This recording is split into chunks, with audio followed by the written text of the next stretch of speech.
Herkese merhaba, dikiş sınıfından kanalıma hoş geldiniz.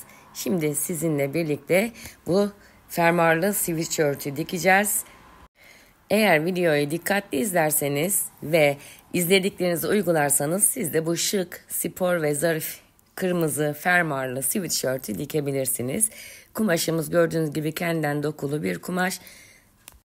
Kumaşı kesimi hazırlamadan önce yıkadık ve hafifçe ütüledik. Kalıplarımızı hazırladık. Burada dergisinin 2009'a Aralık sayısından 40 beden bir kalıp. Biz cepsiz yapacağız. İsterseniz siz cepli yapabilirsiniz. Kumaşımızı yerleştirdikten sonra kalıplara güzelce dikiş paylarına dikkat ederek yerleştirip kesiyoruz. Kesim aşamasında dikkat etmeniz gereken şey tüm kalıpları yerleştirdikten sonra, çünkü modelimiz kuplu bir model. İlk önce kalıpların büyük parçalarını yerleştiriyoruz. Sonra küçük parçalarını yerleştiriyoruz. Daha sonra kol parçasını yerleştirebilirsiniz. Çıkan parçalardan yaka, manşet gibi parçaları kesebilirsiniz. Ancak eğer kumaşınız biraz az metrajlı ise bütün kalıpları kumaşımıza yerleştirip öyle kesmenizde fayda var. Belki de bu kalıptan çıkmayacak, başka bir kalıp kullanmak zorunda kalacağız.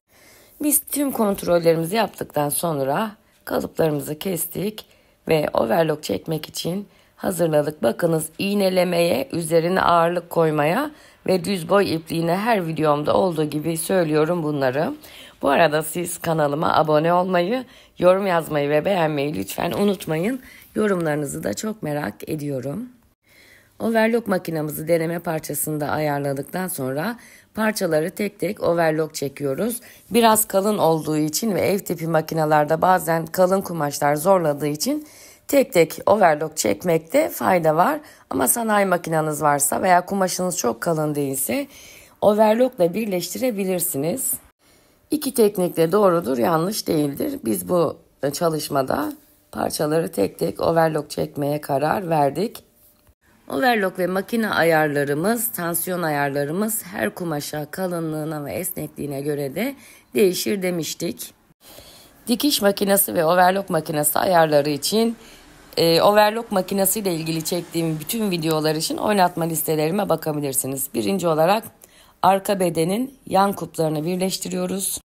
Her iki tarafın kuplarını da aynı anda yukarıdan aşağıya olacak şekilde iğnelemenizde ve dikmenizde fayda var. Acemiler lütfen teyellesin. Parçalarımızı iğneliyoruz. Eğer teyellememişsek de makine çekerken iğnelerimizi çıkara çıkara çekmemizde fayda var. İğneler makinalarımıza zarar veriyor. Kupları birleştirmeden önce kalıp aşamasında daha eğer kupların üzerine ön arka diye yazarsanız karıştırmadan hangi parça nereye gelecek rahatlıkla bulabilirsiniz. Bakın burada kupların yerlerini ayarlamaya çalıştı Esra, çünkü üzerine yazmamış. Şimdi ön parçaya geçti. Ön parçanın kuplarını yerleştirecek. Ayrıca Esra Hanım'a teşekkür ediyoruz bu çalışmada gene bizimle birlikte olduğu için. Kuplar yukarıdan aşağıya doğru iğnelenecek ve kuplardaki şu kavisli yerlerin güzel oturmasına çok dikkat etmemiz gerekiyor. Bunun altını çizerek söyleyeyim. Kuplara makine çekilecek, ütülenecek. Daha sonra da dikmeye devam edeceğiz. Elimizde şekline göre dikkat edin, bakın burada. Bir parçamız düz, bir parçamız kavisli. Ona tam denk getirecek şekilde yerleştiriyoruz. Kesim aşamasında eğer boyunu uzatacaksanız, her parçada eşit vermezseniz parçalarınızın içerisinde uzunluk kısalı parçalar oluşacaktır. O da işinizi zorlaştıracaktır. Kesim aşaması ve kalıpları yerleştirme aşaması her zaman dikim aşaması kadar önemlidir. Bunu hiçbir zaman unutmayın. Dikiş sınıfının söylediklerini lütfen dikkate alın. Evet, dikiş sürprizlerle doludur ama bazı sürprizlerin de olmaması bizim elimizdedir. Neden boyu kısalsın, neden daralsın giysimiz, kalıbın dışına neden çıkalım? Dikiş bir zincirin halkaları gibi ve bir puzzle gibi parçalar birbirine birleşiyor, yerleşiyor. Ondan sonra bakıyoruz, kontrol ediyoruz, ara ütüsü yapıyoruz ve hepsinden çok keyif alarak ilerliyoruz ki dikiş bizim için bir terapi olsun. Arka kuplarda da kupun üst kısmından etek ucuna doğru ve kup kavislerine dikkat ederek güzelce iğneliyoruz. Bu modelde böyle yapmamızla birlikte genel olarak bütün dikiş aşamaları sweatshirtlerde ve 3 iplik 2 iplik penye kumaşlarda aynı şekilde ilerler. Şimdi omuzları birleştirecek. Omuzlarda yakadan kola doğru iğnelenir. İğnelemeden önce ölçü kontrollerimizi yapıyoruz. Yan dikişleri birleştiriyoruz. İki teknikle kollara takıyoruz ya ilk önce omuzları birleştirip kolları takıp yan dikişleri yapıyoruz ya da hem yan dikişleri yapıp hem de omuzları dikip daha sonra kolları takabiliriz. Bu iki teknik de birbiriyle hemen hemen aynıdır. Sadece biz kumaşımıza göre karar veririz. Şöyle ki örme kumaşlarda, penye kumaşlarda, esnek kumaşlarda önce omuzu dikip kolu takabiliriz ama viskon gibi, şifon gibi esnemeyen dokuma kumaşlar dediğimiz kumaşlarda ise omuz ve yan dikişleri dikip kolu öyle takmakta fayda vardır. Tekniği de budur. Bütün iğnelemelerimiz bittikten sonra yeniden tekrar ediyorum. Acemiler lütfen terlesinler ve mümkünse tabii ki bir prova yapsınlar. Biz bu kalıbı daha önce çalıştığımız için prova yapmaya gerek duymuyoruz şu an. Fermuar dikeceğimiz yeri de gördüğünüz gibi oraya da bir tele yapıştıracağız daha sonra. Fermuarımızın marullanmaması için mutlaka fermuar dikilecek yere tele yapıştırmamız gerekiyor. Her ne dikersek dikelim. Makinamızı ayarlıyoruz. Kendi kumaşımıza göre makine ayarlarını yaptıktan sonra geliyoruz. Burada kamerayı biraz kaydırmışım ama artık kusura bakmayın. Dikiş sınıfı bazen böyle şeyler yapıyor biliyorsunuz. Bakın iğneleri uzak takmış ki makinenin altına girmesin diye. Ben iğnelerken ona dikkat etmemiştim. Siz de bu şekilde yapabilirsiniz.